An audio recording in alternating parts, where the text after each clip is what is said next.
I'm Aaron Baker from PhoneDog.com, and it's part 2 of the HTC One versus Sony Xperia Z, or Z, as the Canadians like to say, dogfight battle. Part 2 will find out the speed test, how these devices perform, and more. So stick around. It's part 2 of a dogfight battle. Will the One succeed, or will the Xperia Z? I'm trying to think of something that rhymed, but I couldn't think of anything. It's a dogfight battle, and it starts right now.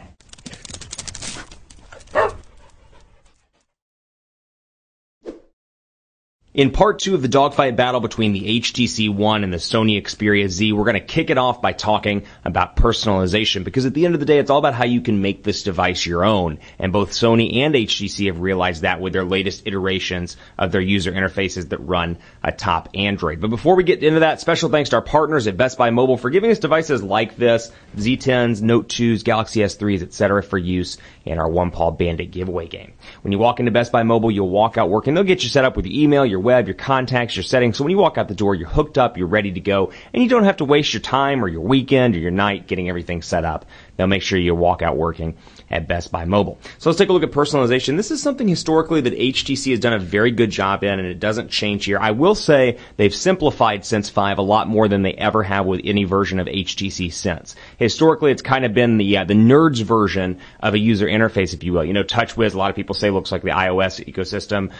Sense, they say, is kind of nerdy in look. LG and Motorola kind of have different, depending on who you talk to, different things that people say about it. But you know what? Personalization, they've always done a good job with. And yes, like I said, simplified, but still, there's quite a bit of it in the box when you pull this phone out. So for example, lock screen style, this is something from previous versions of Sense. I've got easy access to my wallpaper lock screen. I actually use the productivity lock screen, which I like. And I can go into settings and say, you know what, display calls, messages, emails, calendar event. But it's important to note that this API only works with the actual Mail app and not with Gmail. So keep that in mind. If you use just Gmail, Mail won't display.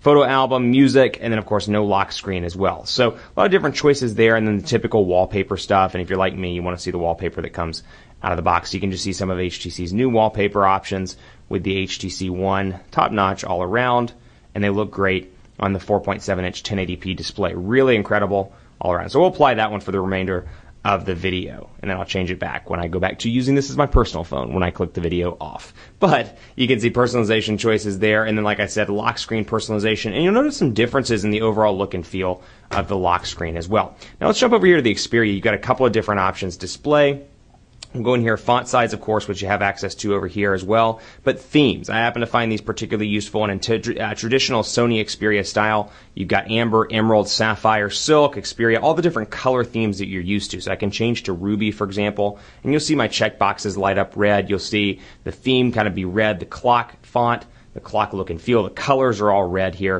And then I've got my settings. I'll go right back to display. You see all the icons change to red as well. So then I've got my lock screen also. I can change my wallpaper. So you do get some decent customization here on this device as well. That said, is it as robust as HTC's? I'd probably argue no, but you still have quite a bit of customization over here on the Xperia side. One thing I do like though, and this is something they kind of pulled a cue from the Samsung playbook here with the Note 2, go to recent applications and take a look at HTC's just for comparison purposes. They really customized theirs. But you'll see kind of a more traditional, I should say, I mean, they've obviously customized it, but more traditional Android recent apps experience over here. But you'll notice these kind of icons down at the bottom. They're called small apps, and they can basically allow you, much like the Note 2, to multitask while you're doing something else. So for example, I can pull up a note, I can take a note, and then I can get rid of it, and it saves the notes to the note application. Likewise, I can come into the calculator. I need to do a quick calculation. I can do that.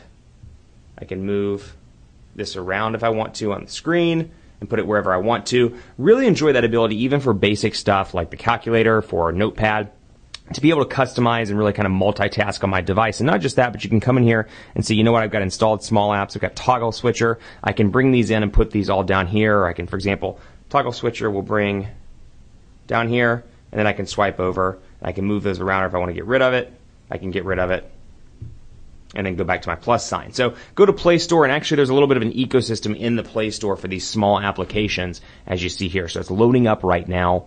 Play Store. Let's see what we've got. And forgive me, I'm on T-Mobile's Edge right now. I'm actually running T-Mobile here and AT&T on these unlocked devices. So you can see here, small application for mirror, unit converters, and more. So you've got really some choices there, and they're kind of building an ecosystem around these small applications, kind of like the Note 2's multitasking capabilities. So I thought that was pretty cool. and wanted to go ahead and share that with you. Now, let's take a look at quadrant standard on both of these devices as well and see which one comes out on top. And I won't spoil the fun for you. Excuse me. Quadrant standard. And let's go ahead and back out of this one, and we'll run the benchmark as well. Now, from a speaker standpoint, quadrant standard really does not like running on this device. Run full benchmark. There we go. From a standpoint of, overall performance and a day-to-day kind of usability, calling, speakerphone, text messaging, things like that, I find that both of these devices are relatively useful. This has a 2,300 milliamp hour battery over here, and for the most part, it makes it through the day with little to no stopping whatsoever. I find that the standby time is pretty decent. For me, at least, with moderate to heavy use, I find myself charging around 7 or 8 p.m.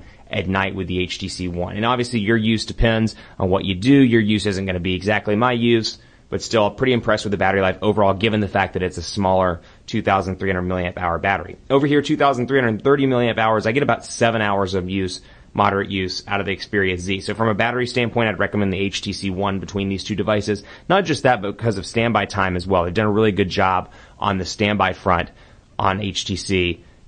They've done a pretty decent job. I can't complain on the standby time. So really impressed with that. Sony Xperia Z, let's take a look at quadrant standard. 12,104 over here, 7,983 over on the Xperia Z. So both of these are incredibly fast devices with little to no lag. Both have 2 gigabytes of RAM. You're not going to notice a slowdown really with either one of these devices, with the exception of some sort of freak slowdown, but I have to give the slight edge to the HTC One in that test. Let's take a look at camera as well. Load this up. 13.1 megapixel camera over here, 4 ultra pixel camera over here. HTC is doing their best to redefine the camera experience on the HTC One. And you can see a picture I took last night while I was cooking, because I was frustrated because my pot was not boiling. Let me jump back here, and let's go to camera shots, and there it is. Watch, pot really does never boil, but you've got that image, and then I can go directly into the camera, take a look at the live shot. Now over here you've got some options as well, and I've got superior auto, normal video camera, burst mode, picture effects, so much like the common stuff from Samsung and HTC. I've got things like burst mode and sweep panorama, and all those little camera goodies I'm used to, and I will say the camera image quality is pretty decent over here all around. You're going to be pretty pleased with it. So it's focusing in on the HTC One. Let's see what we can do up here at the top. Bam. So pretty impressed with the overall picture. This is just, no settings change, just pulling it out of the box and taking a picture. Pretty impressed there. Looks good. Zoom in, and you can see the grill on the HTC One, the metal. It looks clean. Overall colors are pretty decent on the camera test. And obviously you can see, again, my on-screen buttons. And then if I had a map, it would tell me where this picture was taken. Like that. And, of course, your front-facing camera. Hello.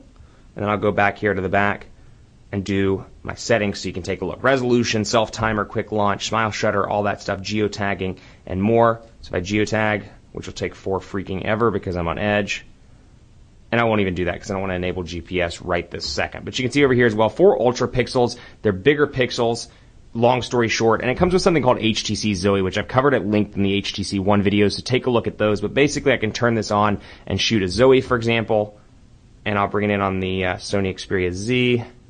Shoot this Zoe just so you can see what it looks like. And a Zoe takes a combination of a 3-second video and still images as well. So you can extract still images if you want to. Then I can take a combination of Zoes and just a bunch of different shots around the desk, for example. And then it's going to organize these all into the gallery. So I'll come back here to gallery and take a look. Get out of my watched pot. And let's see. Camera shot. Actually, no, let's not go to camera shots. Let's go back. And let's go to My Photos, and you'll notice it aggregates your Facebook photos as well on HTC's Gallery app. But for example, from the 27th today, here's all the pictures that I've taken, including my Zoe. So it brings together a master Zoe here, and you can use it and send it to your friends, and you'll see it brings together music and more. So it does this all on the phone side. You don't have to have any editing skills. You don't have to touch this. This is great for those people, you go to a wedding or you're taking pictures at a park on the weekend, and you take 100 or 200 pictures or Zoes or a combination of both. It'll create this really nice clean video that you can send to friends, and you get a couple of different options. I'm on Eiffel, for example. Go to Vega, and you can see the different music, the different photo abilities. The phone doll does this on its own. This is not something you have to worry about doing, which I think is a pretty cool feature and something that's pretty useful. And so from here I can say, you know what, share, and I've got the option for HTC share, and then I've got, of course, the traditional methods, Facebook, Dropbox, Twitter, messaging, and more. But pretty particularly interested in that feature, and I find it to be particularly useful all around. And then another thing I want to point out, they've really done a good job, rather, of making the front-facing camera wide. And of course, you've got some picture options here as well, just some stuff to play with, kind of like an Instagram filter type effect over here. And then, like I said, front-facing camera will switch so you can take a look. And look how wide this front-facing camera is. You can see all the ceiling behind me, the walls, and more. So compare that to something like the Xperia Z, where we'll come back and take a look there. Whoops. Take a look there for comparison. And you can see how impressive the front-facing camera on the One really is. So imaging department, it does a great job. Now, it's tough to declare a winner in Dogfight because, again, these are both great Android phones, and it depends on what you prefer. And I wasn't even able to touch on both HTC and Sony's ecosystem. So Sony's got some great options like social life, movies, and more. So if you're an entertainment buff, you're hooked up and signed on to Sony, be it PlayStation, be it other things that they do, you may benefit from having the Xperia Z. That said, from an overall hardware, software standpoint, availability on carriers in the US, the HTC One is the winner of the Dogfight. It's a great all-around device. It continues to win dogfights. I'm so excited about this device coming to the US because I think it represents a great step forward for HTC in 2013. I mean, it really is a powerful device, and it's packed in a gorgeous shell. Keep it locked on PhoneDog.com for continuing coverage. Let me know what you think of this dogfight on Twitter at PhoneDog_Aaron, Facebook, Facebook.com/Hi Aaron Baker. That's it for this dogfight. Keep it locked on the site for continuing coverage of both of these devices. And as always, I'll see you next time.